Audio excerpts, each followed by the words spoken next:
America's most innovative company, 6 years in a row, until the day it wasn't, until the day it was nothing. This is Enron.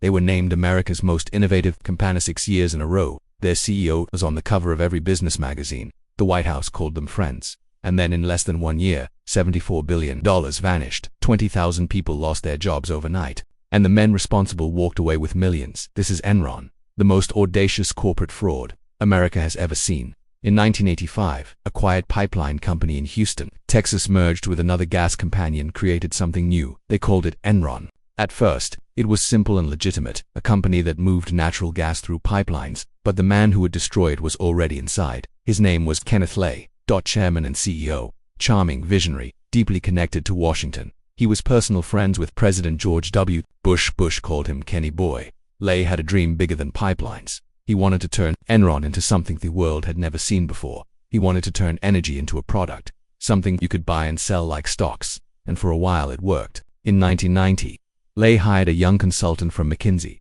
His name was Jeffrey Skilling. Skilling was brilliant, arrogant, fearless. He believed he was the smartest man in any room he entered, and he usually was. Skilling had a radical idea. Instead of actually owning power plants and pipelines, Enron would simply trade energy contracts, buy low, sell high, like a bank, but for electricity and gas. He called it the asset-light model. Wall Street loved it, investors loved it, everyone loved it. There was just one problem: the profits Skilling was promising did not actually exist. To hide this, Enron created something extraordinary. They used a complex accounting trick called mark-to-market accounting. Here is how it worked. When Enron signed a contract, even a future contract, they would immediately count the full projected profiter's current revenue, even if the money had not come in yet, even if it never would.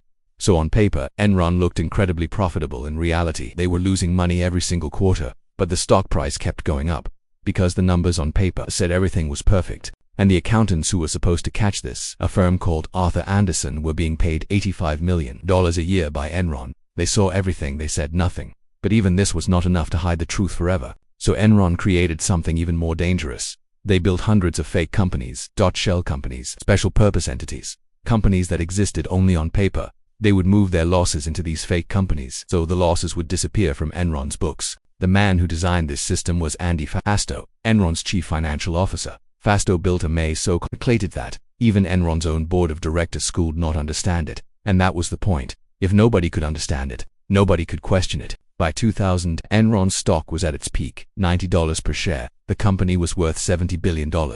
Employees were encouraged to put their entire retirement savings into Enron stock. They were told it could only go up. They were told they were part of something historic. What they were not told was that the executives were quietly selling their own shares. Kenneth Lay sold over $100 million worth of Enron stock while telling his employees to buy more. Jeffrey Skilling sold $66 million worth. They knew the company was collapsing. They were walking out the back door while sending their employees in through the front. Then in 2001, one person asked the question Abadi was supposed to ask. Bethany McLean, a journalist at Fortune magazine, wrote a simple article with a devastating title: "Is Enron overpriced?" She had read Enron's financial reports and found something nobody else had noticed. She could not understand how Enron made money. Not because she was not smart enough, but because the reports were deliberately designed be impossible to understand. She called Jeffrey Skilling for a comment. He called her unethical. Enron sent executives to Fortune's office to pressure the magazine to kill the story. The story ran anyway. The cracks began to show. In August 2001, Jeffrey Skilling suddenly resigned after just 6 months as CEO. He said it was for personal reasons. Nobody believed him. The stock began to fall. Then in October 2001, Enron denounced a loss of $618 million in a single quarter. The Securities and Exchange Commission launched an investigation, and the maze Andy Fastow had built began to collapse. Wall Street panicked. The stock fell from $90 to less than $1 in 60 days. On December 2, 2001, Enron filed for bankruptcy. At the time, it was the largest corporate bankruptcy in American history. 20,000 employees lost their jobs.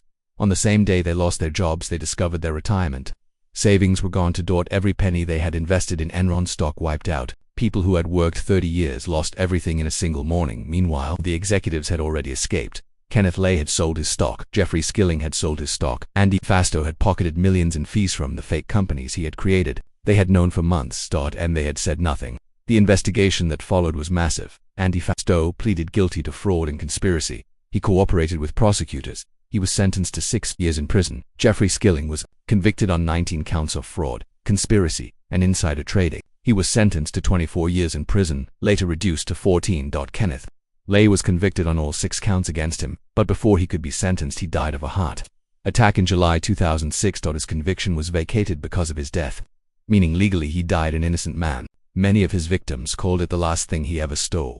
Arthur Andersen, the accounting firm, was convicted of obstruction of justice for shredding Enron documents. The firm collapsed entirely. 80,000 people lost their jobs, not 20,000, 85,000.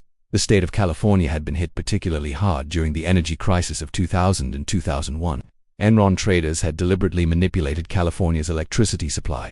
They created artificial shortages. They caused rolling blackouts across the state. Hospitals lost power. Traffic lights went dark. And while ordinary Californians sat in the dark, Enron traders were recorded on tape lying about it. One trader was recorded saying, "Burn, baby, burn." So what is the real lesson of Enron? Enron did not fail because of one bad person. It failed because an entire system looked away. The board of directors approved decisions she did not understand. The accountants signed off on numbers he knew were false. The banks provided financing he knew was being used for fraud.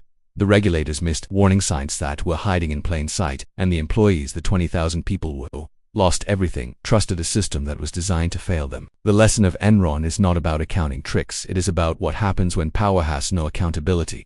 When the people at the top believe rules are for everyone else. When an entire institution chooses appearance of success over the reality of truth. That is the capital case.